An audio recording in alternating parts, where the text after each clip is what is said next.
Okay, a pleasant day to all our viewers and participants. It's a great pleasure to have you all here with us today. I am Marie Angeli Pamplona, your moderator for today's webinar entitled Introduction to Robotics. Okay, so before we proceed to our pre-webinar program, may I request our participants to type hashtag LPUCOE. I repeat, hashtag LPUCOE in our chat box if you can receive me loud and clear. Nagkasalita pa.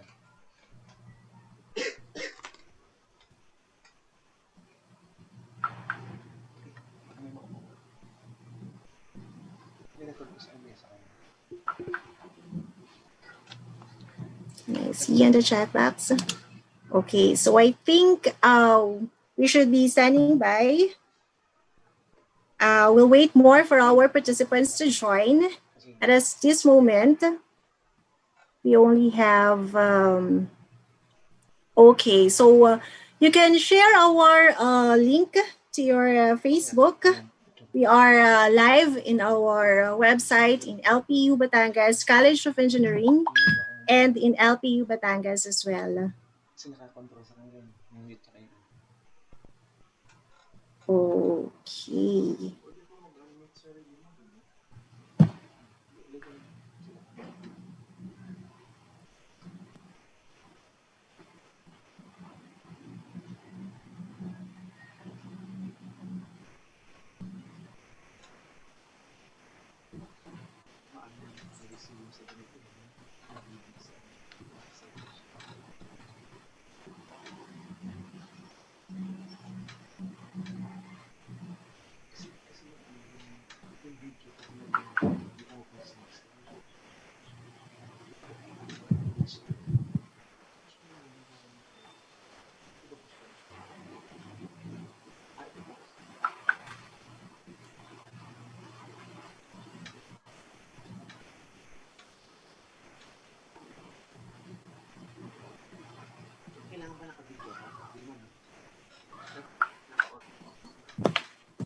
Okay, so while we are waiting, let's just watch our video in the FB Live.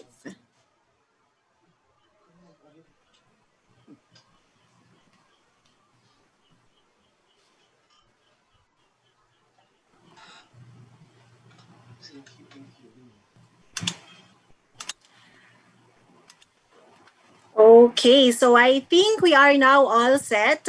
At this junction, may I remind everyone that during the webinar, okay, so to make our discussion spontaneous and organized, I would like to request all our participants in Zoom to mute their microphone and disable the video. So question and answer shall follow after the discussion proper. You can type your questions at the Q&A or chat box. Okay, so even during the group session or during the discussion, you can already type the questions which would be answered later on the question and answer portion. And lastly, we will have the evaluation survey. So the evaluation survey is a prerequisite of your e-certificate. So you have to fill up the form. The link would be posted after the webinar. And this would be the prerequisite for you to request an e-certificate. So I think everything is clear. Okay, so let us start our pre-webinar program. So let us first have the invocation to be immediately followed by the singing of the Philippine National Anthem. The invocation would be given to us by one of the College of Engineering faculty, the very hardworking and charming Engineer Ivy Marie Magsambol.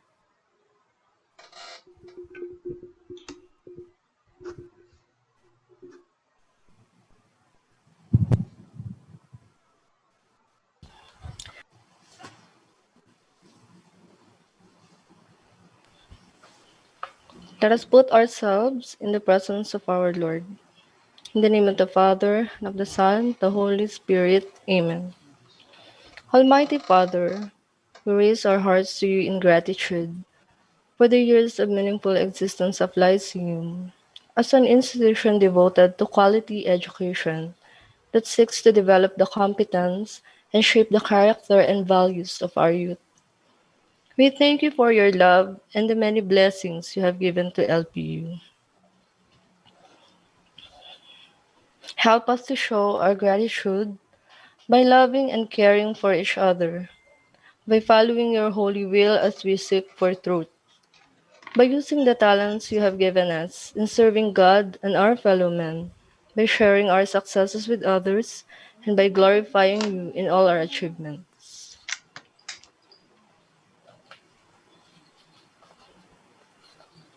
Heavenly Father, we entrust our university to your fatherly care and protection as we humbly pray.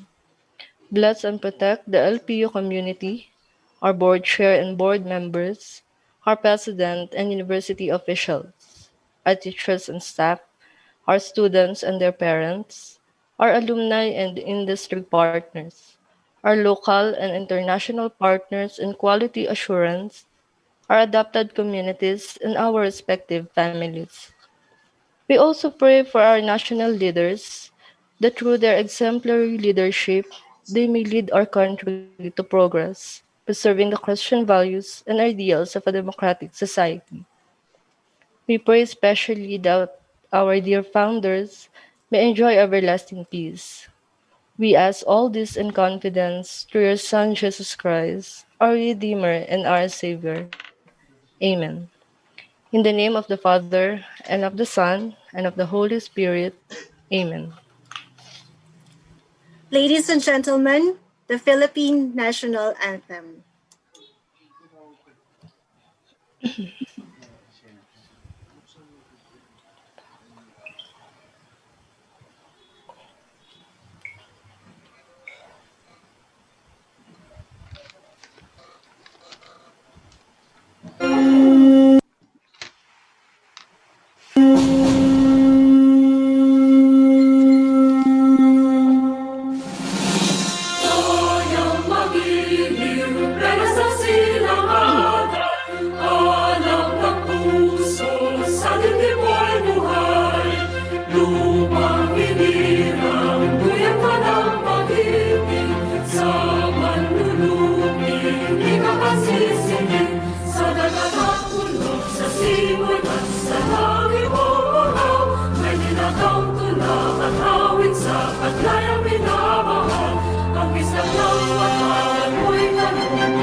Okay, hello, and once again, a pleasant morning to all our participants in Zoom and all our viewers in Facebook Live.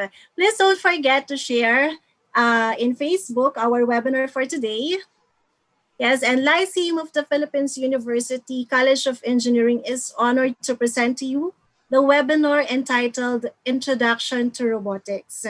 This, of course, so we will have our resource speaker, Engineer Charlton S. Inao, who would be formally introduced later on.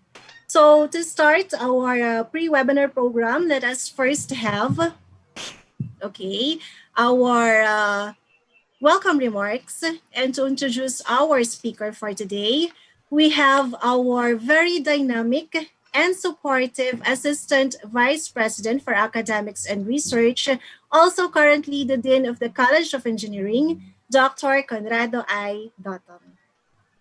Thank you very much, Engineer Marie Angeli Pamplona, our beautiful host. Thank you so much. I hope everybody can hear me very well.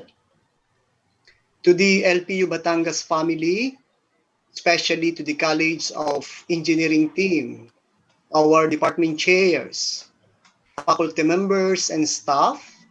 Of course, I shall mention Dr. Nestor Camelio, Engineer Evelyn Di Castro, Engineer Nemi Principe, Engineer Ivy Marie Magsumbol, Engineer Marie Angeli Pamplona, Engineer Charlton Inao, Ms. Sheila Magtaas, Mr. Glenn Sandoval, our MIS team headed by Mr. Alex Madlibayan, and with us also is Mr. Charnel Hernandez, and of course, to all our participants. I heard that we have high school students, we have also college students, and of course, professionals with us now. As I can see, we are all 80 participants in our FB Live. Friends of LPU Batangas, good morning to all of you and welcome to this webinar entitled Introduction to Robotics. On behalf of the LPUB management, headed by Dr. Peter P. Laurel, we would like to thank you for joining with us this morning. This is the third webinar being hosted by the College of Engineering of Lyceum of the Philippines University here in the province of Batangas. The first two had our alumni as speakers. Just to have a background, the College of Engineering of LPU Batangas is offering three programs, namely Computer Engineering, Mechanical Engineering, and Industrial Engineering. We started as college in 2000, and as of now, we had produced engineers who are working locally and abroad. We are in-house at the Lima campus, but as of now, during this pandemic, all our classes are being held online. I hope you will get something from this webinar today that you can use in the future. Hope that you will be with us until the end of the webinar. Again, thank you so much for the participation of everyone. At this point, allow me to introduce our guest speaker today. Our speaker is a licensed mechanical engineer. He graduated in Olongapo City National High School as valedictorian. He also graduated with distinction with a degree of a Bachelor of Science in Mechanical Engineering, and as of now, he is pursuing Master of Science in Mechanical Engineering at University of the Philippines, Diliman in Quezon City. He has been in the manufacturing industry, academe, training, and research for more than 25 years. Our speaker is a certified NC3 refrigeration and aircon servicing technician, certified NC2 electrical installation maintenance technician, licensed NC2 electronic technician, licensed mechatronic servicing NC2 technician or mechatronics, licensed mechatronic servicing technician NC3, Six Sigma Green Belt, consultant in mechatronics by the government of Rwanda and Ethiopia, advanced company industrial immersion training on eco-oriented product design and development focus on industrial automation in Germany, and advanced training on industrial automation robotics and process control for cleaner production in Japan, among others. He worked as university professor or associate professor, mechatronics or project engineer in Ethiopian Defense University College of Engineering for 8 years. He is also a part-time faculty member of University of the East Caloocan and our very own faculty member in the Department of Bachelor of Science in Mechanical Engineering. Ladies and gentlemen, allow me to welcome Engineer Charlton S. Inao.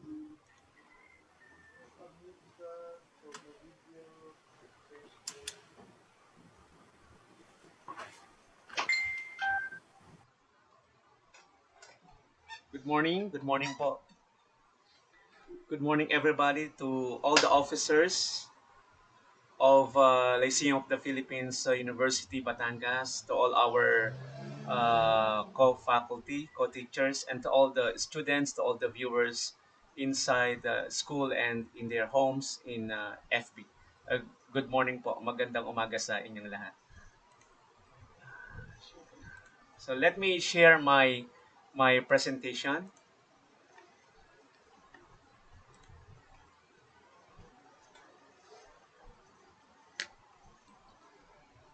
So our topic for today is about the introduction to robotics. Yeah, so it's a very interesting topics, and we are going to discuss this. We will be together for about 1 hour or so, and we are going to discuss only the basics or the fundamentals of robotics.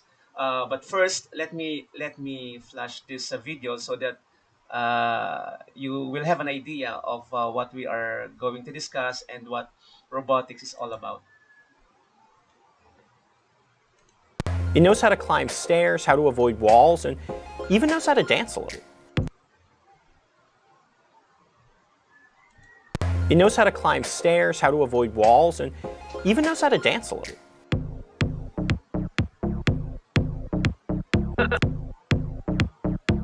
Get it right?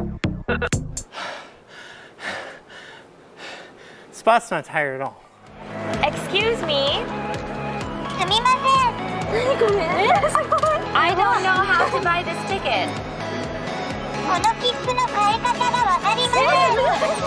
Yeah, we want to go to Shima. Yeah, Shima, Shima. Can you help us? Yeah.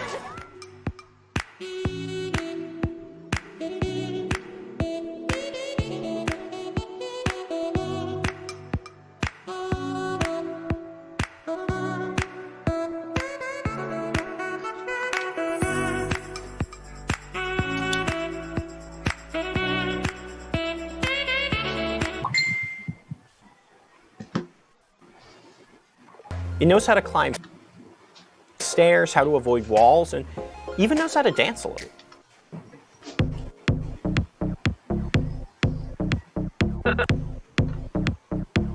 Get it right? Spot's not tired at all. Sir Charlton. Excuse me? Yes po. The video doesn't have an audio. I don't know how to buy this ticket. Wala pong audio? Yes po, sir. この切符の買い方がわかりません。 Hindi po, i-discuss pa Yeah, naman. we want to go to Okay, thank you Shima. for Yeah, this. Shima, Shima. Can you help us? Yeah.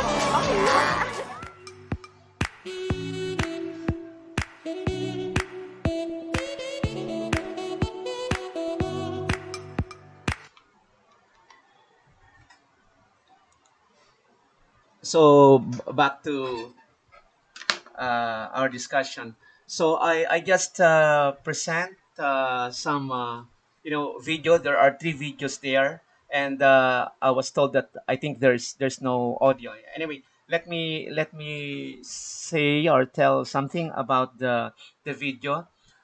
We just show you the video of some of the applications or what a robot can do. The first is like a four-legged robot. It can climb the stairs. It can climb on the different terrain. It can dance. It can do a lot of movement like forward, backward, reverse, or many motions.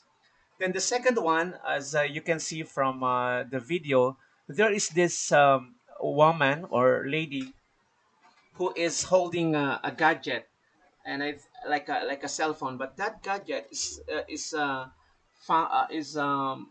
it has a AI or machine learning built in it, like a translator. So there was a foreigner, and she was talking to the she was in Japan. She doesn't know how to speak Japanese, so she tell what she wants to tell in English, and then the gadget or like the cell phone translates it.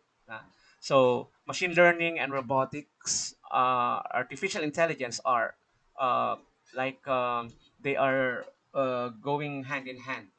And the third video is the application of robotics. One of the application is in sports. As you can see, there are this lady team from Japan in the University of Tsukuba, and they are practicing volleyball with the help of robots. So there are many applications of robots in sports, in the field of sports.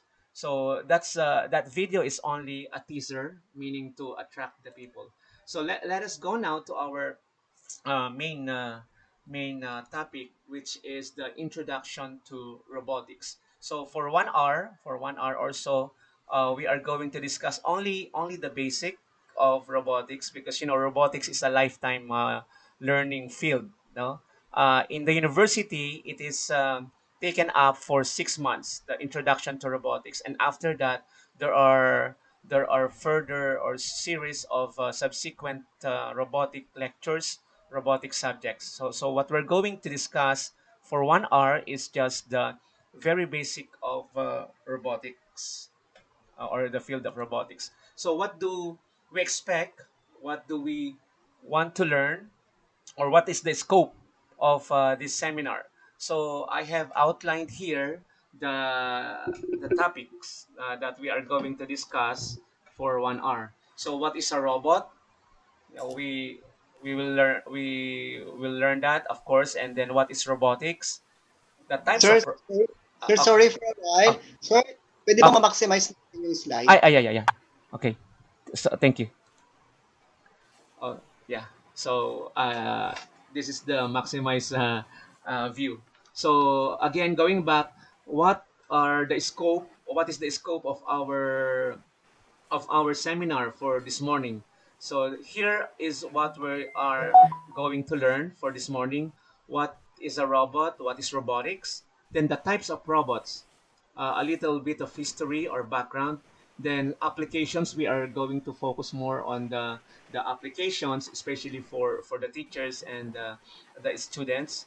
And then how do we learn robotics? What are the methods, the kits they use? What are the language or the software?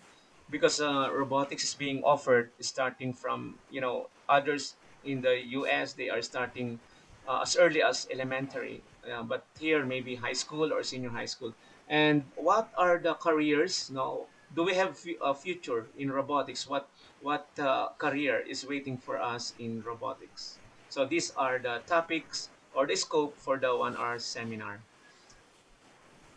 So first, what is robotics, or what is robot? Robotics is a branch of technology that deals with the design, construction, operation, and application of robots. So we know that robot, yeah, of course we are going to define it later in a more detailed, but what we're trying to say here, it is the design, construction, operation of robots, the machine. And that field is interdisciplinary, meaning multidisciplinary, coming from different branches or field of engineering and other sciences like computer science, um, electrical engineering, mechanical engineering, computer engineering, even biology, even biology and other things like those belonging to the field of languages or biotechnology or other sciences. So another definition is robotics is a knowledge-based know-how designing, applying, using robots in human endeavors, meaning robots, the use of robots to assist human now in simplifying the task, everyday task in its life. So as I have said a while ago, robotics is multidisciplinary of different engineering field: mechanical, electrical, electronic, computer science, and biology. So we go now to the main component of robotics, and that is a robot. What really is a robot? No, the definition of a robot. I mean, the concept of robot in our mind is largely influenced by what we see in the movie. For example, a robot. When you ask somebody about robot, he was at the back of his mind. He was thinking of like a metal with a two legs, right? And then moving like a slow moving with maybe it can talk, it can do something. Yeah, but robots are not necessarily bipedal. Robots are not only having two legs. Now, there are robots that have no legs. There are robots that have two legs. There are robots that have many legs. Yeah, that, for example, in Japan, they are making robots like the replica of a snake or centipede. So there are so many legs or feet of that. No, but what I'm saying is the definition or the perception of robot is largely influenced by the so-called uh, a movie, yeah, like the Hollywood. When we talk of robots, we associate robots to cyborg, yeah, with this two legs and then metallic part and so on. But actually, robots in general are just machines. They are the machines designed and constructed to assist humans, right? So it can have legs, it can have more than two legs, it can have rollers. Now it can be stationary or mobile or independent. So we're going to discuss that in further later on. So here, what we're trying to emphasize is that robots are just machines, and they are built to assist the humans. Yeah, and right now, what's happening is the research of the robots is geared towards humanoid. Let me use this. Can I use this digital pad? Here, all right. Yeah, the so-called humanoid. If I may write here, right? I'll just write here in our slide. So humanoids. When we talk of humanoids, like humanoids or cyborg, meaning it has the resemblance of a person, yeah, like two-legged, and it can talk, it has a face and so on. But as I was saying, robot are just machine. Yeah. So here, the first application of robot is from from this arm, no? That's why the term robot arm is more familiar to us, no? So the first application is using arm, like the arm of a person. So it's like a robot arm. So we will discuss that later on. Then here, robot arms in variety of shapes and sizes, and different sizes, different shape, and it says it may contain elbows, shoulders, which represent degrees of freedom, and of course there are drives which are driven by motors. So let me use this, if I may, ask permission from the viewers. Let me use this um, blank space. So our robot is just a machine, and it has basically a base, yeah, and and then there is a shoulder. So it's like the typical robot arm. It has a shoulder, and then here after the shoulder, like a human, it has an elbow, like that. Yeah, like that. Yeah, yeah, an elbow, and then here, somewhere here, it has a wrist. Yeah, and then it has like a hand, robot hand. No, so in robotic term, this hand, this wrist, this last part is called, some are calling it as like a gripper, but the more general term is end effector. End, because it is in the end side of the robot. Yeah. So how does the robot function? Of course, it will not function without power. No, so it should have electricity or power, right? And then what drives the robot? There are three basically drives. The types of drives could be electrical, meaning the motors. Then it could be hydraulic, if you are dealing with high and large forces. Hydraulic means fluid. What kind of fluid? The fluid used here is oil, and oil is incompressible in theory.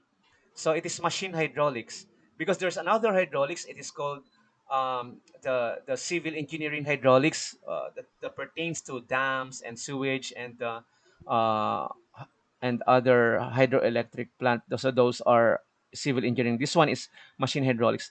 The other is pneumatics. What do we mean by pneumatics? So pneumatics is using air. What kind of air? It's not an ordinary air, but it is a compressed air, meaning it goes through a machine called compressor, and then the compressor compress the air so that it can be used. Okay, so those are the drives of the robot. So the robot moves maybe because of electrical or hydraulic or pneumatic. Okay, so let me go to the next slide.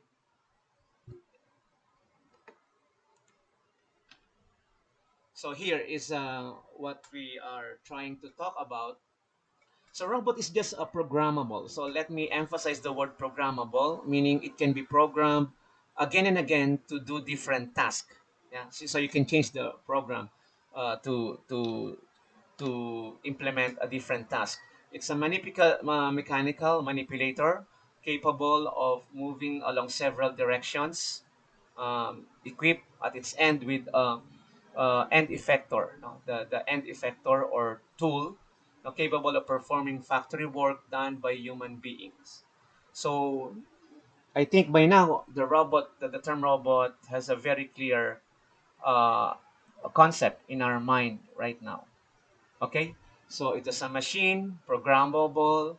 It's controlled by computer. It can do a lot of directions. It can help humans. And the last part is called gripper or end effector, where the tool is being attached, or it can stamp, it can hold, and others. But first, let me ask you, where is this robot? The word robot comes from. Any idea? Do you have any idea where this robot comes from?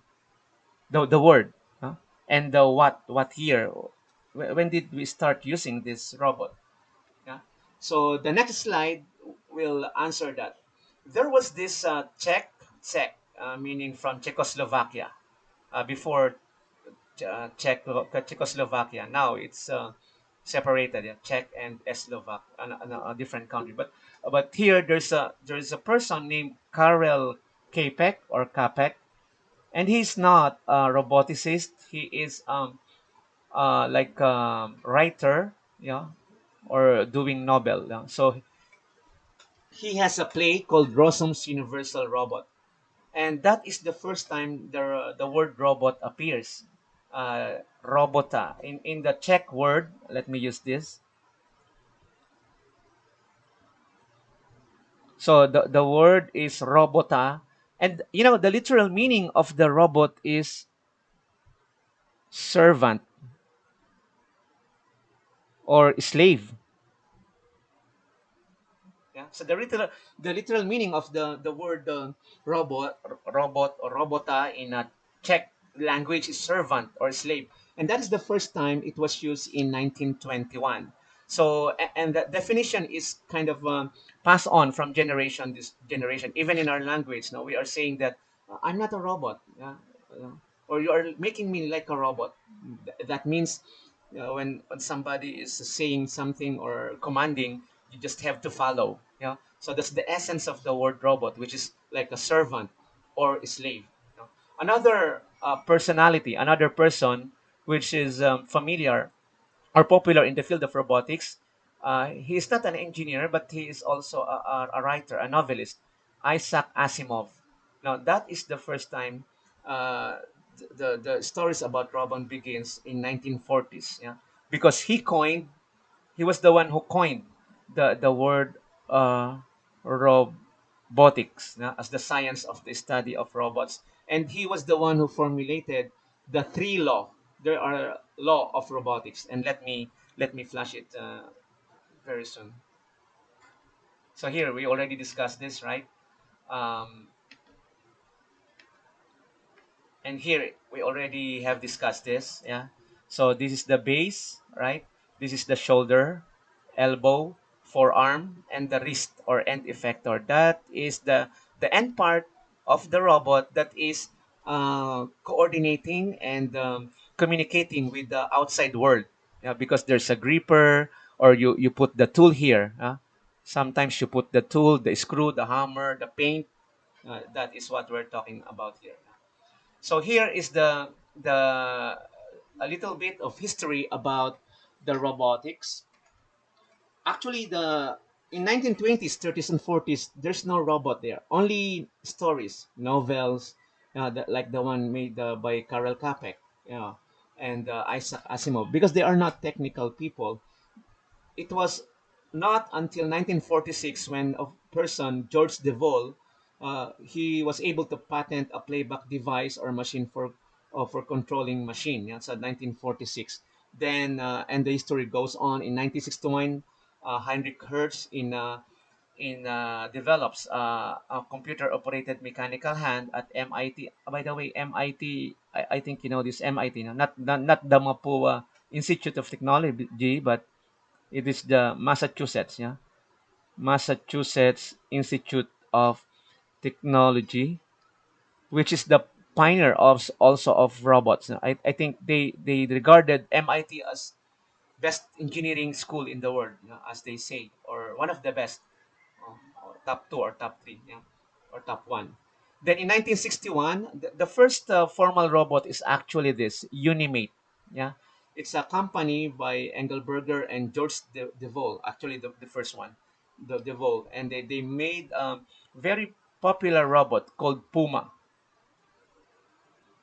So what Puma stands for is a programmable universal manipulator arm. So in teaching robotics, for example, I'm teaching robotics in Africa, in the military university in Africa. We are always using the model of Puma, and the other models. So these are the foundations of robotic education, using those early robots made by these people.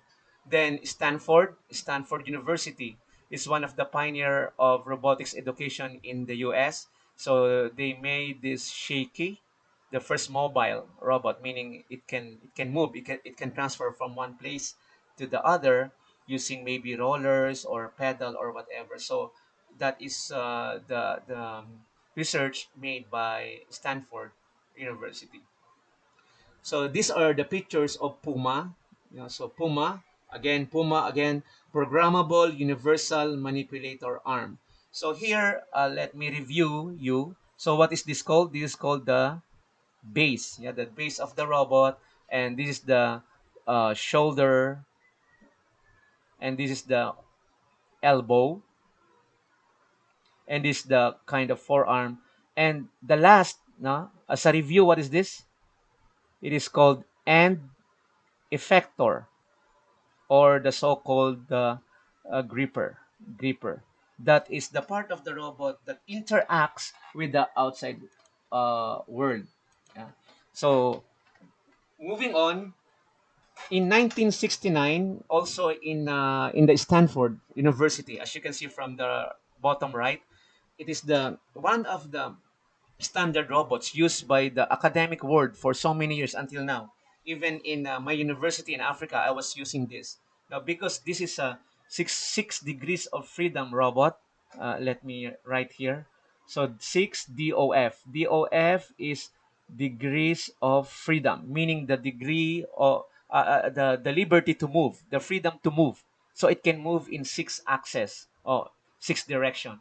And this is done by Victor Scheinman. It is called Scheinman arm or Stanford arm, by virtue of the Stanford University where it is developed. So the arms design becomes a standard and is still influence the design of robot arms today. So so this is that one, and this is also the same, right? So even now, if you are studying robotics, it's a very good model, yeah, because it is a 6 degrees of freedom robot as a standard model for studying robotics.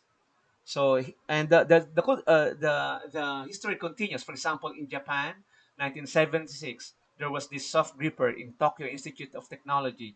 In 1981, there is this Mr. Kanade, Takeyo Kanade, builds the direct drive arm. So before, the robots are using machine drives like pulleys or gears or some kind of mechanism, but he was the first one who built robot direct drive, meaning the motor is direct to the arm, mounted direct to the arm.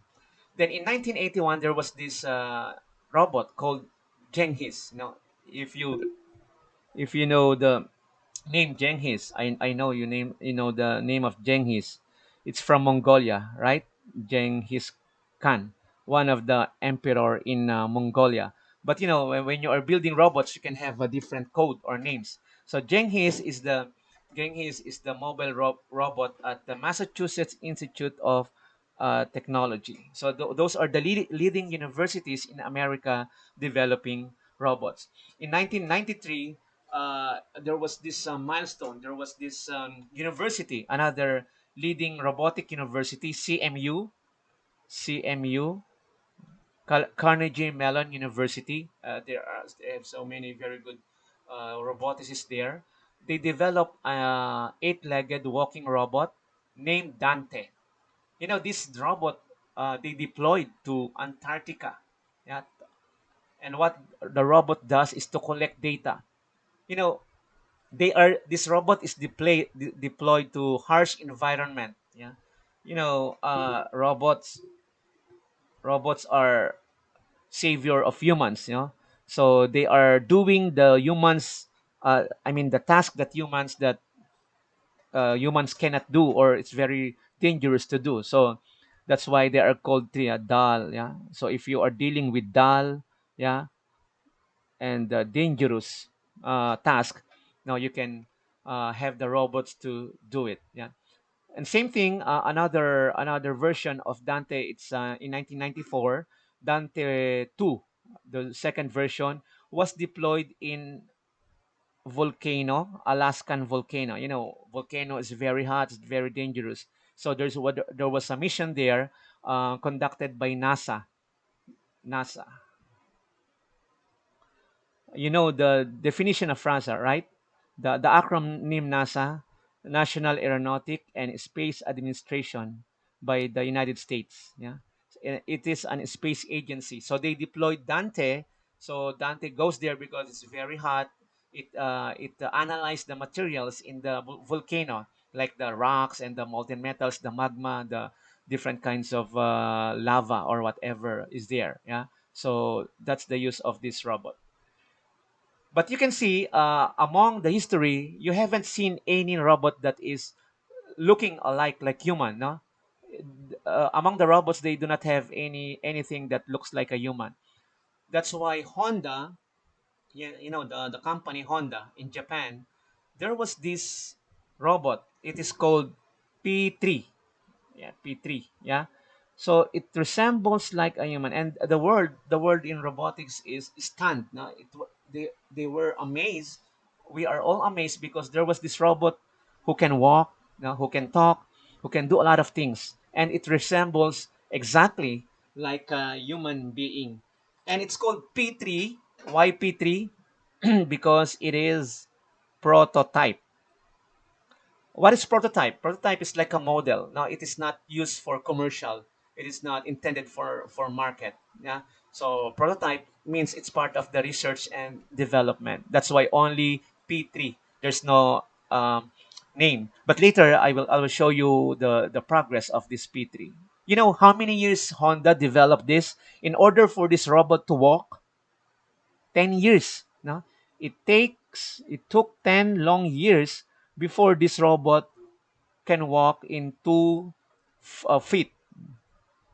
But if you have a child, if I may share this, I have 4 kids, and I'm also part of rearing my child. I mean, I take care of my children uh, from birth. Now after a year, after 1 year or 8 months, 9 months, the child can walk. But this robot, it takes 10 years. Now what does it tell us? That human being is a superb creation, no, from God, from our creator, no. Because if you are making a robot, you want him to walk, no, it takes long 10 years, no, from the research of very intelligent people like Honda and their scientists. Yeah. So then the history goes on. It goes on beyond the Earth. Now we're living on Earth, but the robot was sent to another planet, and it's on Mars. So this is the Pathfinder. So the NASA people from America sent this robot because it's very dangerous to send human. Human is very expensive. I mean, very precious. The life of a person is very precious. So the robot is just a machine. So we send the machine to moon to study the rocks and the soil sampling and everything. Yeah. So that is the Pathfinder. Now the Sony, Sony, the maker of Sony CD, Sony, Sony TV and everything, the electronics company releases Aibo. This is the first robot dog, right? Robot dog in 1999. Yeah.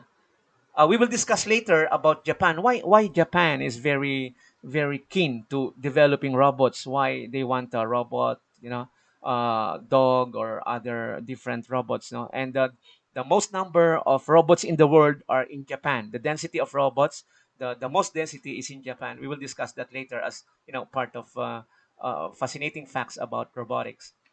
Now, the one that you see in the previous slide, I told you P3, right?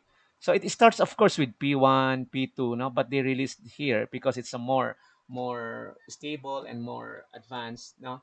But this P3 is also developed to become the robot named Asimo. Do you know what's the meaning of Asimo? Is Asimo a Japanese word? I think not. So Asimo stands for Advanced Step in Mobility Robot. Okay, so Advanced Step in Asimo. No? So the world was so shocked, the world was so happy because there was this robot that can travel to different places, a robot that can speak different languages, a robot that can communicate, a robot that can do a lot of things, help the children, help the elderly, help the people with the disabilities, and so on. I have an attachment with this robot because when I was studying in Japan, when I was having a training in Japan, we went to their science centrum in Tokyo, and I personally meet this robot, personally up close and personal. No, but that time he was talking in Japanese because we are in Japan. So he was greeting you. He was bowing like a Japanese bow. Um, Bowing his head, and then he was talking, and he was walking, going up, going down. He can go backward, go sideward, and then when you are walking and then there's an interference, if you are about to bump him, he will stop and then he will give you a warning. He can talk. So this robot is kind of it was tagged as a cool robot or smart and cool. Yeah? So that is Asimo from Honda. But it takes a lot of years from P3, from prototype 3 to become Asimo. No, it's a very famous robot because he's having a like a rock star or a band member, like touring worldwide. No, he went to US, he went to UK, he went to different parts of the world. No, so Honda in 2000 created a humanoid. When you say humanoid, it's a robot that resembles a human, no, or a person. So now here is the history. So we'll cut that. And then we go to the parts of robot as a review. Again, it's a base. There's a base of a robot, and it's driven by I told you there's a power here, right? The power could be pneumatic, hydraulic, and electric. But now, mostly are electric or combination. For example, there's an electric power. Normally, motors. The robots now are normally using motors. And what kind of motor? Let me emphasize this because we have many computer engineering students, I guess, and electrical engineering, electronics who are viewing us. So, what kind of motors? Servo motors. Some are steppers, but steppers are open loop.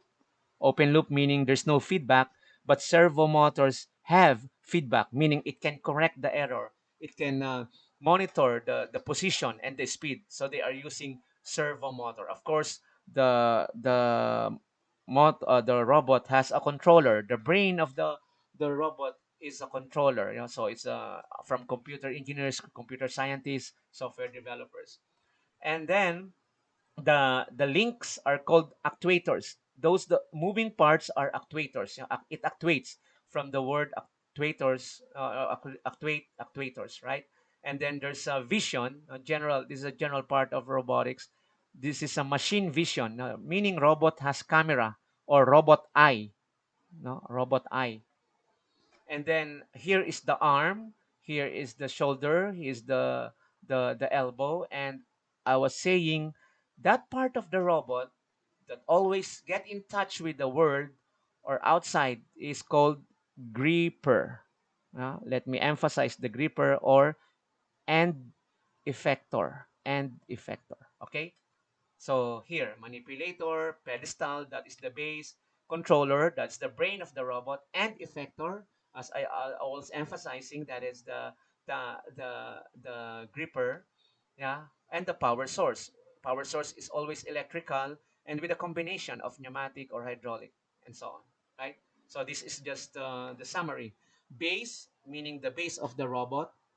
Appendage mean attachment, no? Meaning what comes with the base, the shoulder, the arm, and the gripper. Okay, so it explains here what are the functions. The controller is the brain,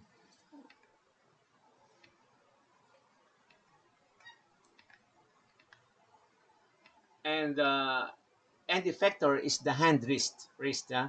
So the end effector is where you attach the screwdriver, the spray paint, the welding, the gluing, the vacuum cups, the gripper for holding the egg. The robots can hold the eggs, or some of the playing piano like that. Yeah. So, or screwing, mounting. So that is the purpose of end effector. So we have these parts. We have the history. We have the definition of robots and robotics. So we go directly now to the types. So what are the types of robots in a very, very elementary sense, the very, very simple sense? There are different types of robots, and as of now, there are robots that are very modern, very complicated. But we would like to start with the so-called simple one. The first type of robot class, because this is a fundamental of robotics, is Cartesian. Cartesian. Have you ever wondered why is it called Cartesian? So I think you remember in our elementary or high school there is this Cartesian plane. So the Cartesian plane is just a combination of axes going to the horizontal or vertical, right? Cartesian. Yeah, x and y axis. Okay, then if you want to add another axis, the third is this z. Yeah, z axis. But here the movement is just straight. So in a Cartesian it's just straight. So I know that you know where this Cartesian coming comes from. There is this French mathematician called René Descartes. Yeah, René Descartes. So silent. Yeah, Carte. René Descartes. So that is the word, the etymology, meaning Cartesian planes from René Descartes. Cartesian plane. So x y z or x y, meaning it can only travel in a straight path. X, maybe y, then going down or up is z. So the here there are columns, which is insightful for us. There's a structure, kinematic structure. We're not going to discuss kinematic structure in this level because it's part of robot kinematics. Because there are specific symbols to be used when you are dealing with kinematics, and of course it will not be covered in this very short period. What we're going to discuss is the workspace. What is workspace in robotics? Workspace in robotics is the space or the volume of space covered by the robots when you are working. So Cartesian, you can see it's like Of course, if you are studying parallel pipe, I think it's in solid geometry. Yeah, there's a word parallel pipe. It's like a rectangle that is being extruded or has a thickness. No, so it's like a cube or parallelepiped. Yeah. So now cylindrical. What do you know understand about cylinder? So from the basic geometry, cylinder is just a circle, yeah, with a height, right? So with a height, cylinder is just a cylinder, a circle with a height. So this is the height, and this is the diameter of the circle. Now, when you try to have the workspace of that cylindrical robot, you can see there is this kind of hollow, hollow portion. And what is this hollow? Hollow portion is the position of the robot. Yeah? So the robot position is here, the robot base. So when it moves, like it moves kind of this, and it's kind of moving back and forth, clockwise and counterclockwise. So the center space, the center volume is hollow, meaning it's an empty because that is taken by the robot itself. That's why the workspace, you cannot work inside them in the middle because that is where the robot is. You can only work in the space like this, yeah, in this envelope. Now another term is envelope, work envelope. Yeah. Now another is spherical robot. Spherical from the word, I think the root word is sphere. Yeah. So sphere is like cylindrical, but of course only some kind of changes in the motion. No, because there is like a curve here. No? It's like a sphere. The ball of the soccer ball or the globe, the globe or the basketball ball. They are sphere. Again, at the middle is space. There should be hollow because it is not part of the workspace because that is where the robot stands. That is where the robot is mounted. So the only space being utilized is this, no, in spherical form. Now there's Iskara. Another famous robot is Iskara. What do we understand? First, what is Iskara? Iskara. If you are studying robotics, no, you heard about Puma, you heard about this Victor Scheinman robot arm. We will encounter Iskara later on, but as of now, this is Iskara. This is a robot. Let me draw. There is a robot that has kind of two parallel axes. Now you can see this. This is the first axis, and this is the second axis. So it's parallel. This axis and this axis is parallel. So it can move. Then it can somewhere here. There's a gripper which can pick and place or can do something. No, but the distinct description of this robot is it has two revolving or rotating axes. This one, and then this two is the second one. No? This is the Iskara. We will define it later in the types of robots. The last one is articulated robot. It's kind of similar to the spherical, as you can see, here is spherical. Only maybe some configuration are different. Yeah. So these are the type of robots. If I may summarize the type of robot is this is Cartesian, right?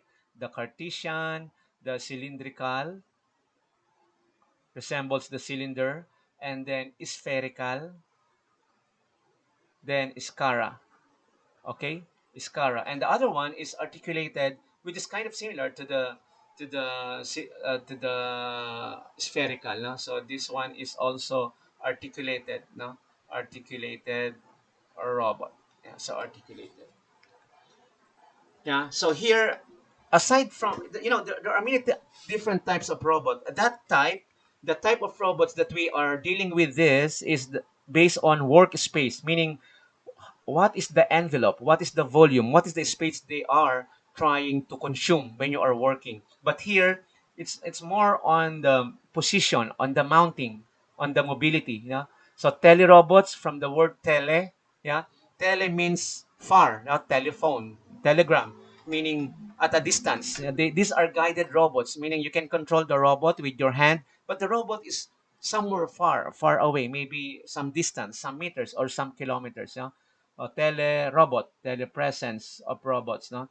Then industrial static robots. These are robots used in the factories. Mobile robots, from the word mobile, something that can move. For example, mobile phone. Now a phone that you can bring everywhere. Yeah? So mobile robots is a robot that can move from one place to the other. It is not fixed. It is not fixed mounted. Now the others are fixed mounted, meaning it is bolted or screwed on one place. This is mobile, meaning we can use pedal like Asimo or roller, yeah, or maybe roller chain like a tank, yeah. So mobile, autonomous, meaning autonomous is like independent. The battery is at its back. No, there's a power supply. It's like autonomous, meaning it can move by itself. It can decide by itself. No, because the other robots are not moving. Yeah, they are fixed and they can kind of needed an assistance. Android, as I'm telling you, Android is a robot that resembles humans or mimic, copy.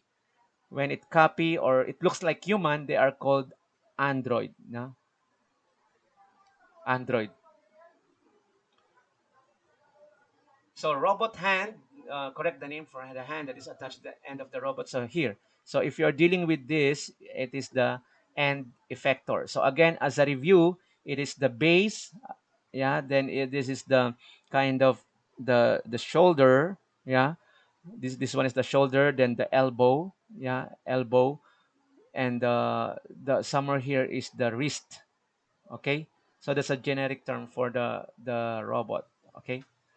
Now, and effectors are very important because they are the ones communicating to the outside world.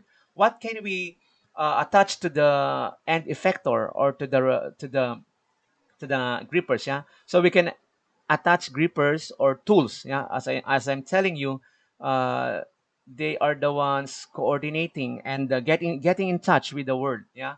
So if the robots shake your hands, or if the robots are mounting tires, if the robot is spraying paint on the wall, so those are done literally by the end effectors. Okay. So these are the end effectors. We are not going to read this one by one because of the constraint of time, but I would like to show you this now. So robot fingers, robot hands. Okay. So and effectors like this, yeah, and this the vacuum, and these are the grippers. Now we go to the degrees of sorry, degrees of freedom. So degrees of freedom is just freedom for movement. No, so let me write here, movement. So freedom to move is degrees of freedom. There is this degree of freedom.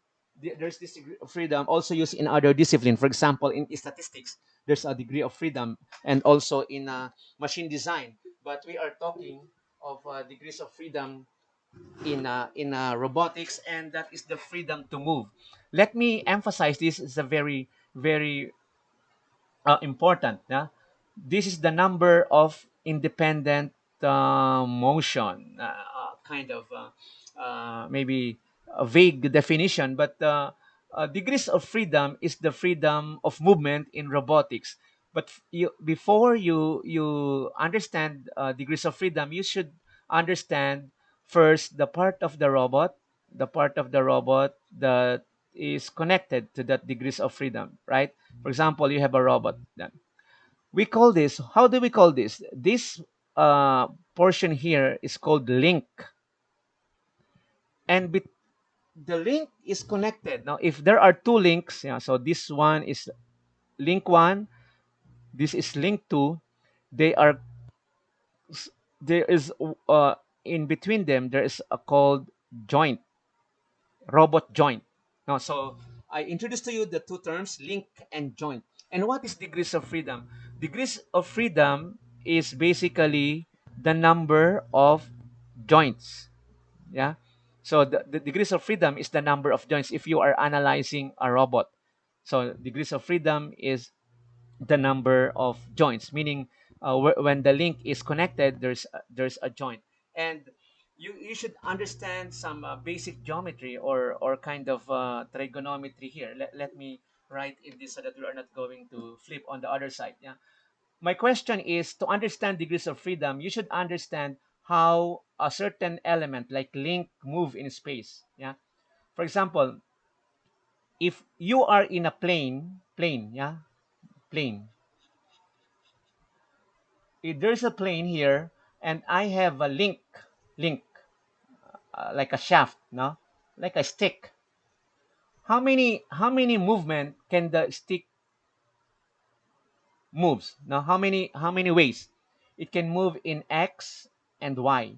Now, if there's a plane, because plane is just two-dimensional. What if you are in a space?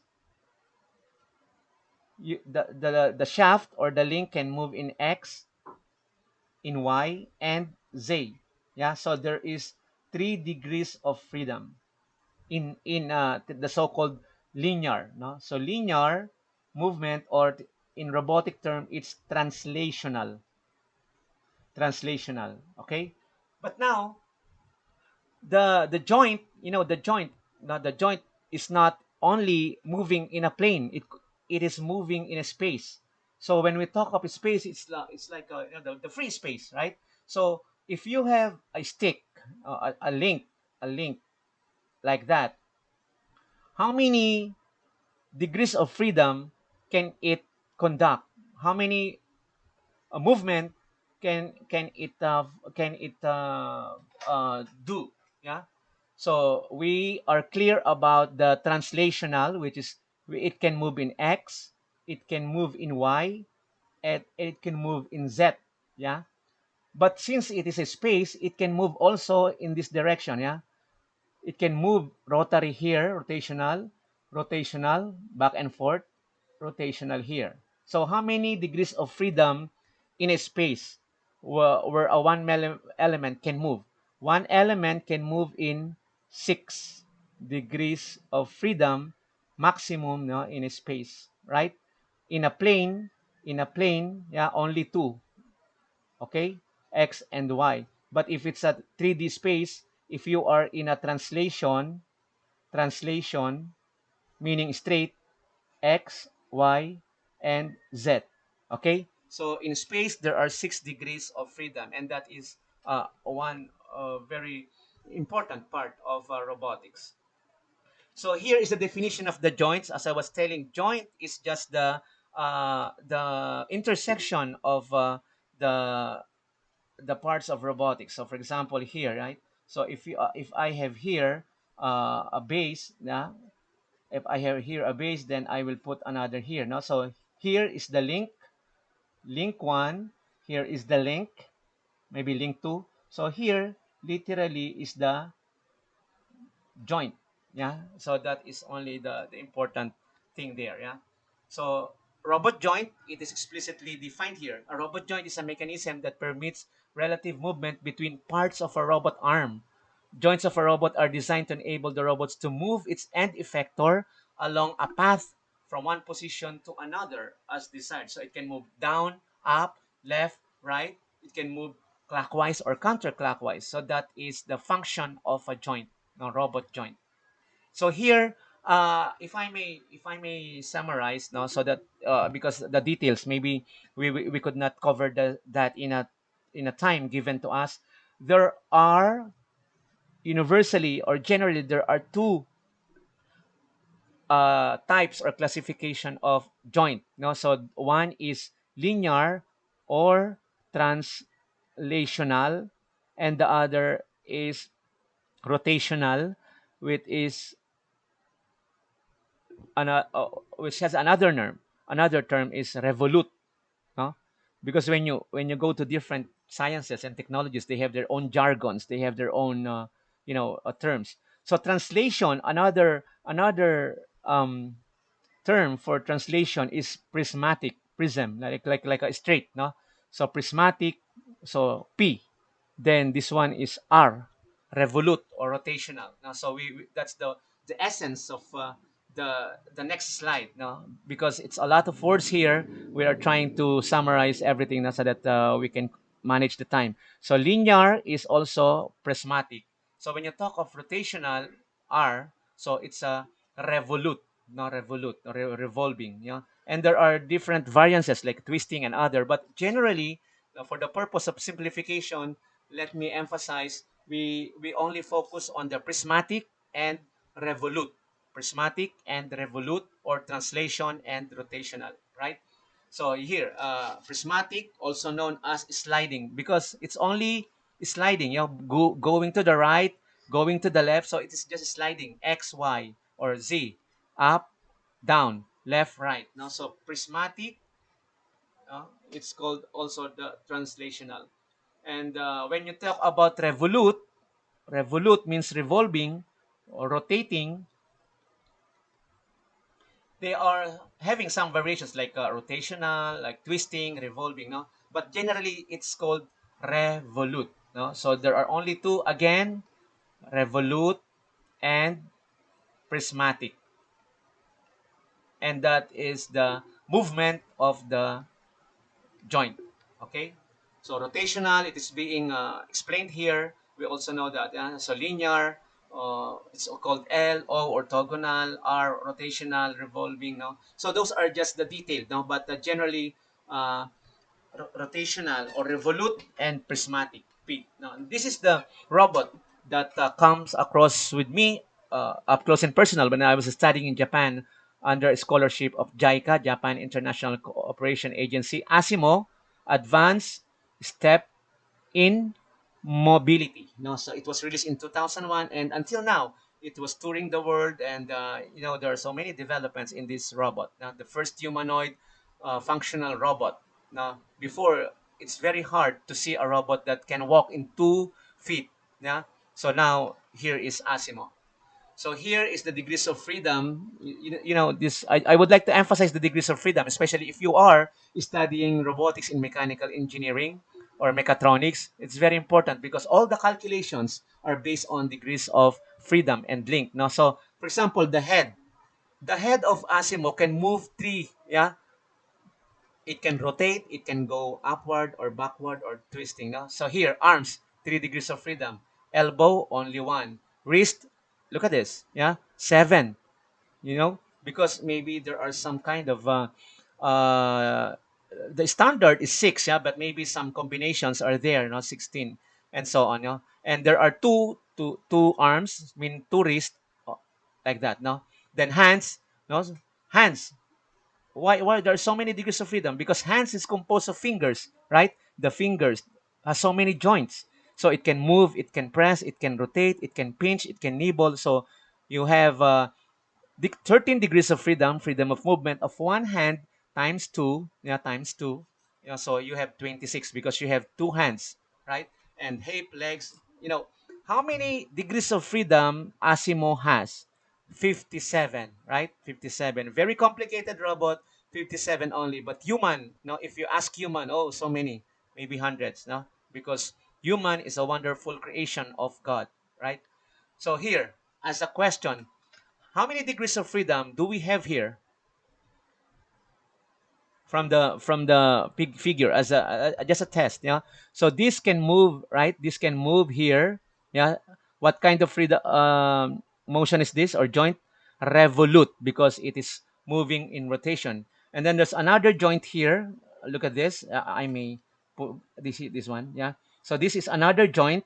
It is linked by the first link. There's a joint. So this is moving like this. Yeah. So there is 2 degrees of freedom there. What about this? How many degrees of freedom here? So here is, you can see from the degrees of freedom is the freedom to move. It can move in translation or straight, and it can move in rotational or revolute. So here, from the base, yeah, this one can move like clockwise and counterclockwise. That's why there is this here. Then this one can move clockwise and counterclockwise. So 1, 2. Yeah.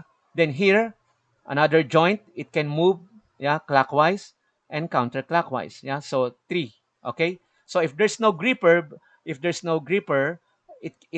is only 3-axis robot or 3 degrees of freedom. But if there is like this, No, maybe XYZ, we can add three more. Yeah. So it will become 6 degrees of freedom.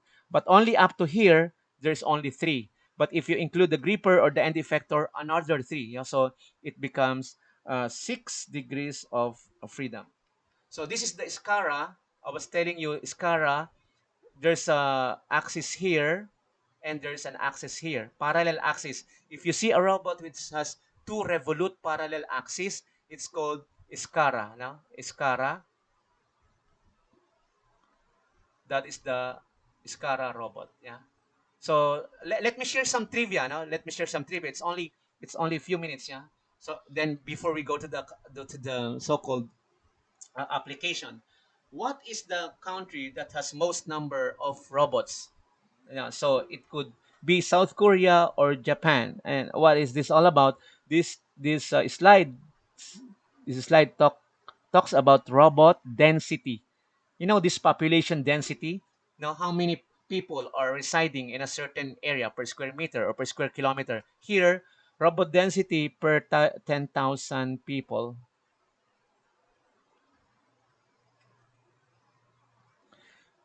So in South Korea, it means that per 10,000 people, there is one. Yeah.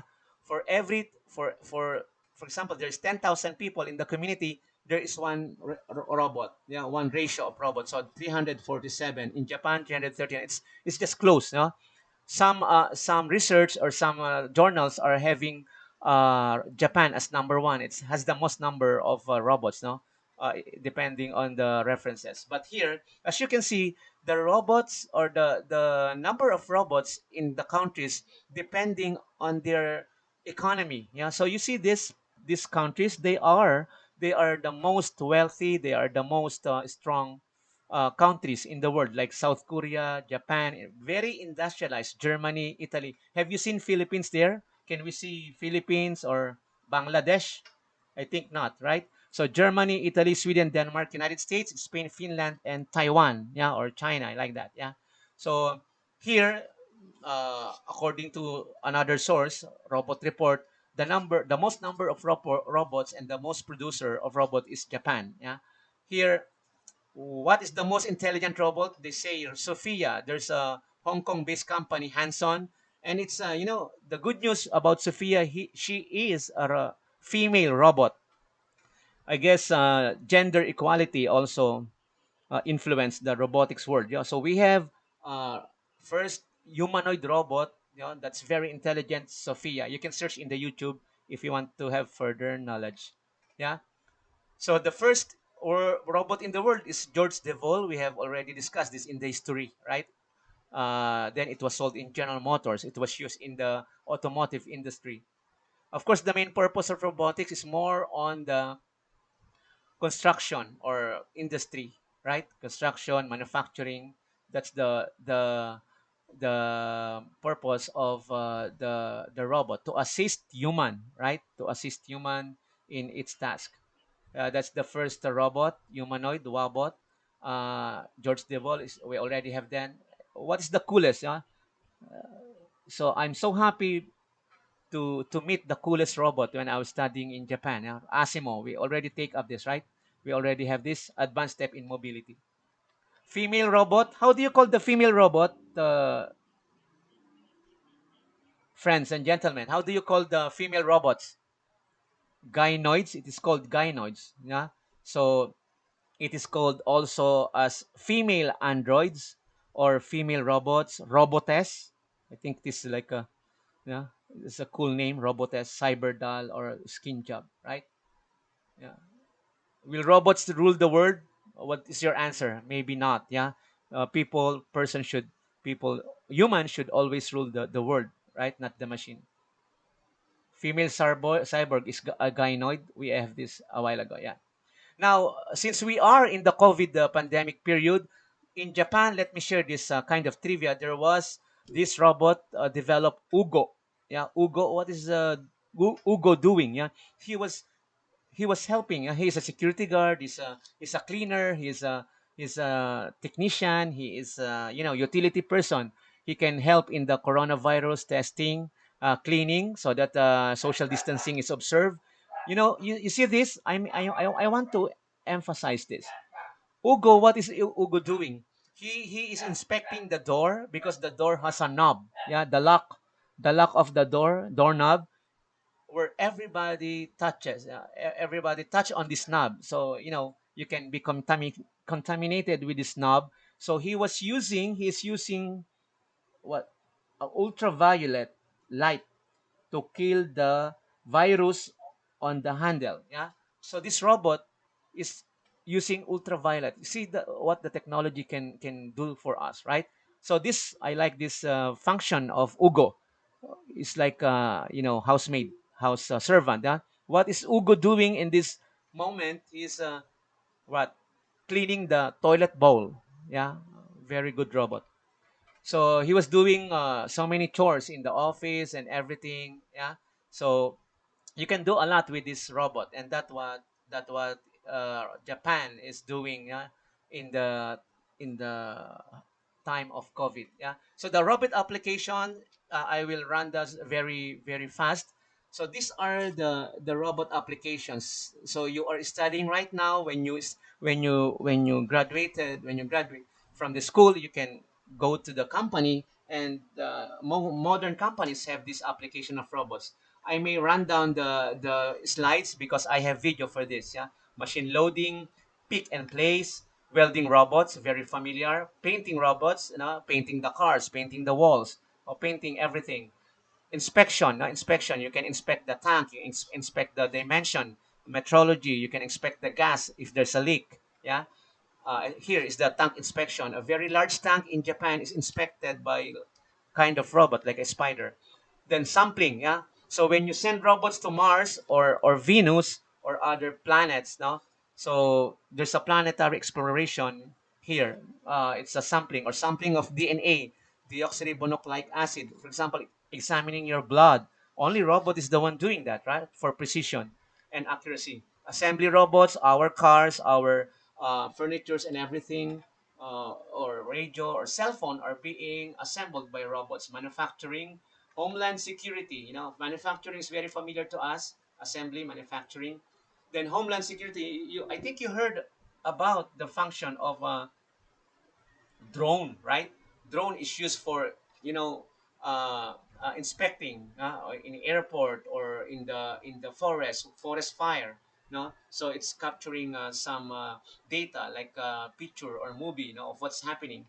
Then medical, medical robots very important. Medical surgery, surgical robots operating your heart, your kidney, inside the parts of your body. Even there are robots which are very very small, nano robotics, nano, very small. It can penetrate to your body organs and do some surgical. Yeah. So now we go to the so-called robot applications in video, so that it may entertain you better rather than just seeing the slide, right? So first we start with the machine loading robot. I may play this now.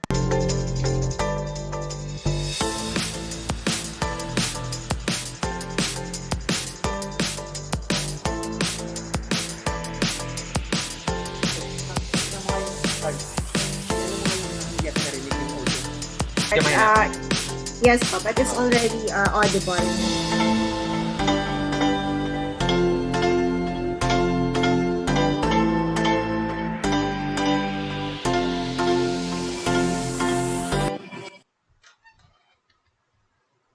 So the next is pick and place.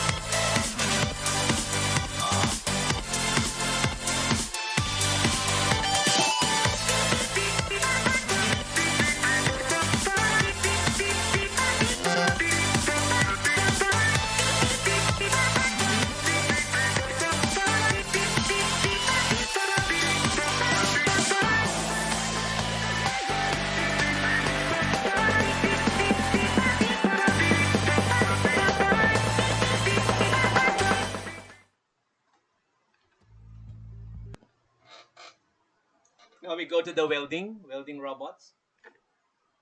Let me play this. Kuka.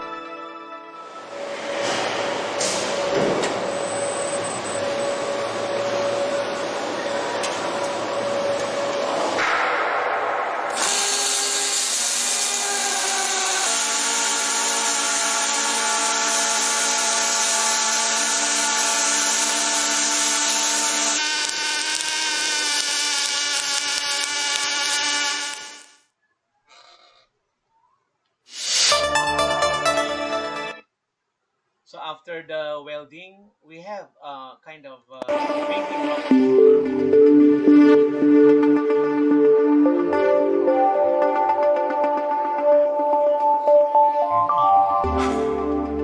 For example, in buildings or construction.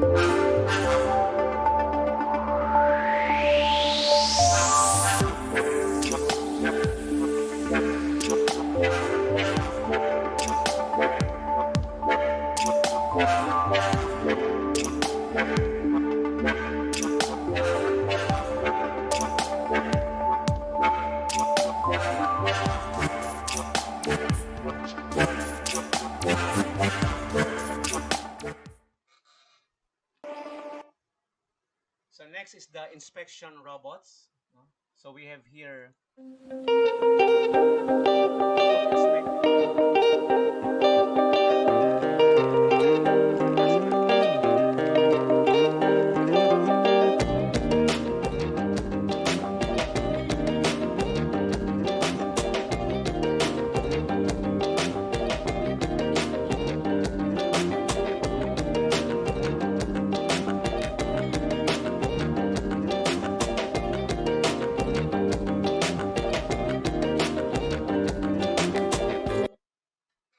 So after inspection, we have a sampling robot. Sampling robot.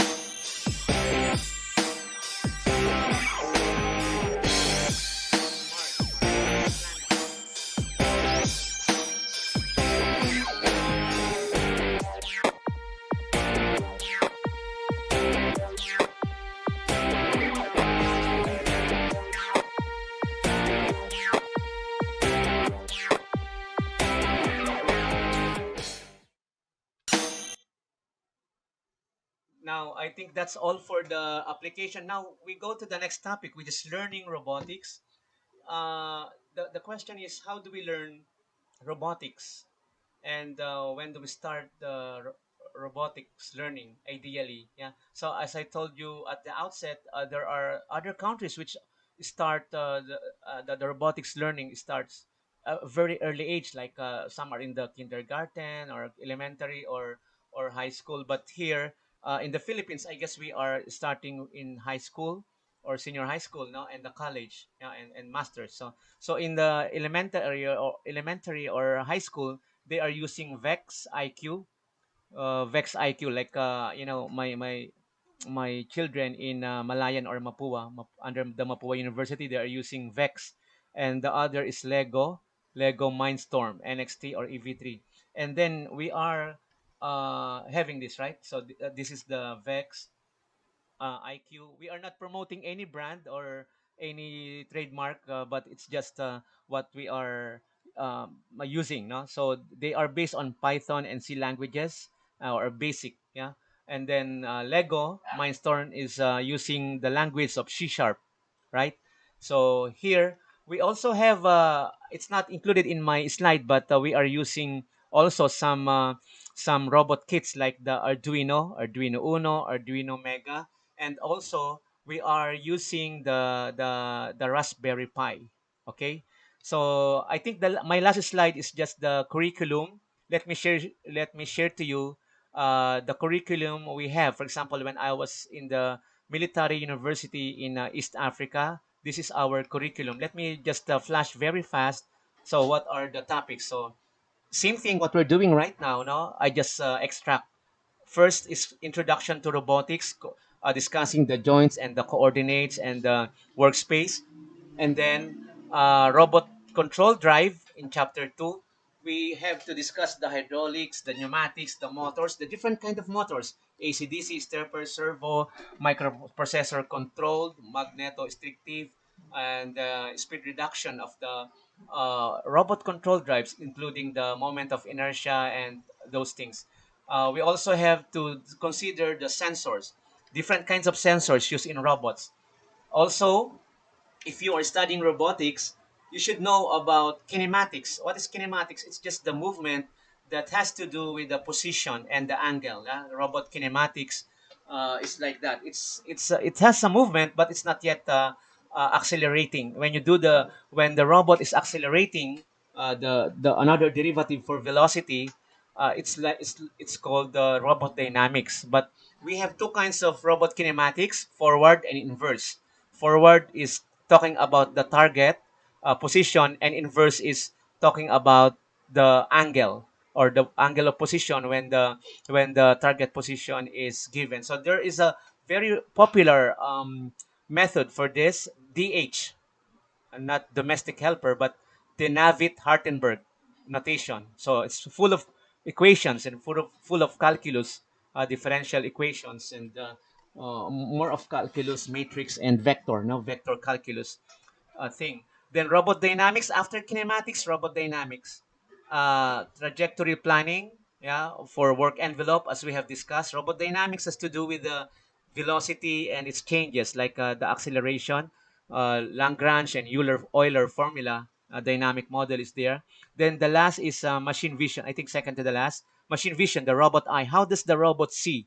How can it see things? So you're going to use the sensors, but you have to analyze the angle, the position, the lightings, yeah, and so on. Then the last is the fuzzy. If you ever heard the fuzzy logic or neural network, robots are controlled by this algorithm, fuzzy logic, neural network, artificial neural network, or genetic algorithm is there. Now, if you want to pursue your robotic career, you can go for masters, masters in robotics. So masters in robotics, I teach masters robotics in the biggest university in Ethiopia, which is the Addis Ababa Science and Technology University. There are 30,000 students there, including masters and doctors. So here is the the outline. I would like to share it to you so that you will have some kind of idea, or if you are really going to pursue robotics as your career. Introduction, the different kind of robots. Then again here, kinematics and dynamics of robots. Then motion analysis of control, the path planning, the trajectory planning, robots control, impedance, compliance, force control. For example, the robot should not damage the egg. Yeah, if the robot is sorting the egg, egg in itlog.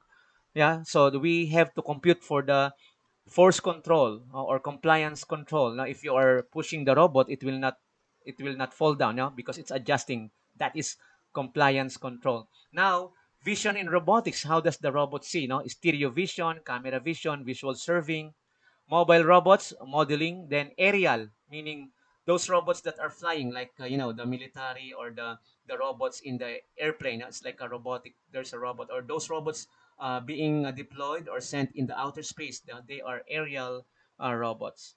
So this is the references. So I think I better stop the presentation, because it's about time. Now I think it's the time for question and answer I like this. portion. Okay, sir. Thank you very much. Yes, sir. I will start sharing my screen. So, okay, let's go now to the Q&A session. Sir, can I share my screen now? Okay. Ano ba to? Sana yung card, yung stop sharing. Okay, let me start our video. So let's go now to the Q&A session. I will be reading some of the questions. Thank you, sir, for a very informative webinar. I'm sure most of our participants today will be interested in making robots. Okay, while waiting for the questions, I would like to thank our viewers in FB Live. Thank you po for watching and joining us. I'll just greet our attendees from Vente Reales National High School, Bangkal Integrated, Alangilan Senior High School, Defense University College of Engineering, Polytechnic University of the Philippines, Divine Word College of San Jose, Batangas State University, Batangas State University Malvar Campus, University of the East. We also have participants in De La Salle University, University of Batangas, Summer State University, Isaan Elementary School, University of Luzon, CTU Cebu, CIT, and of course, a special mention to the school with the most number of attendees. We have the Sovereign School of Values and Learning, headed by Attorney Borigas, their school director. Thank you very much po. Also to Tanawan City Colleges. And of course, our high school and college students from Lyceum of the Philippines University Batangas. Thank you for watching and sharing our FB Live with the hashtag LPUCoE. Okay, so I think due to limited time, we will just be picking two questions, sir. We will try to answer the rest of the questions in our FB page. Okay, so let me read the question. Okay, so we have in the chat box, in the comment section, sir, there was a question, what is a joint of a robot? Dito na ako mag-answer, no? Okay lang dito? Yes, sir, yes. Okay. So joint of a robot, as I've mentioned in my talk, in my speech, the joint of a robot is the connection between two links. Yeah. So robots are made of links or the moving parts. So if you want to connect them, you have a so-called joint. Yeah. So joint is the basis of degrees of freedom or the freedom to move. So it can move straight, it can move left or right, downward, sideward. It can also move in a rotational manner. Yung pwede siyang umikot. It can revolve clockwise or counterclockwise. So those the point where the link or the parts of the robot meet is the joint. That's the robot joint. Okay, so I think that question is already answered. Another question, sir. So I think we'll just be picking one more, or we can still have, or we can still answer more questions. We can still have time. So another question, sir, posted in the comment section is, what is degree of freedom? Yeah, I think it's related to the first question. Yeah. So degrees of freedom, Human right, right. component. So the degrees of freedom is the freedom to move. Yeah. Yung if I may tell it in Tagalog, yung freedom mo, yung kakayahan mo na gumalaw, na makagalaw ka. So degrees of freedom is basically based on the number of joints. So degrees of freedom in a plane, for example, we are dealing with a plane where we have two axes only, x and y. So we can move in x or y only. But in space, yeah, in space we can move x, y, z. Now, if you are in a linear or the so-called translational, yeah. So in a robotic terminology, it's a translational. But in a space, the joint can move in six degrees of freedom because there are three translational and three revolute or three rotational. You can rotate in X, you can rotate in Y, you can rotate in Z. Remember, if you have the chance to board on plane, diba, we have this term of roll, pitch, yaw. Even in the car, yeah, roll, pitch, yaw. So those are the degrees of freedom that the machine has, right? Roll, pitch, yaw. Okay, so I think, sir, there are no more questions in our comment section and in our chat box. But if you still have more questions, you can still ask it in our FB page. So kindly like po our Facebook account, LPU College of Engineering Facebook account, and we will try to answer all the questions that were not read during the program. Okay, sir, I think that sums up our Q&A. We really appreciate you sharing your time with us, sharing your expertise and knowledge in robotics. So at this point of time, okay, let me present to you the certificate of recognition. So let me first read the text of this certificate. Lyceum of the Philippines University, capital site Batangas City, awards this certificate of recognition to engineer Charlton S. Inao for imparting his invaluable insights as a resource speaker on the webinar entitled Introduction to Robotics, conducted on September 11, 2020. Signed by the Assistant Vice President for Academics and Research, Dean College of Engineering, Dr. Conrado I. Dotong, and of course, signed also by the Vice President for Academics and Research, Dean of College of Nursing, Dr. Cecilia Ciprin. So thank you so much, Engineer Inao. A round of virtual applause for our resource speaker. Thank you very Thank much, you po. sir. Maraming salamat din po for the opportunity you have given me. I'm very honored and very happy to share my knowledge po, my little knowledge.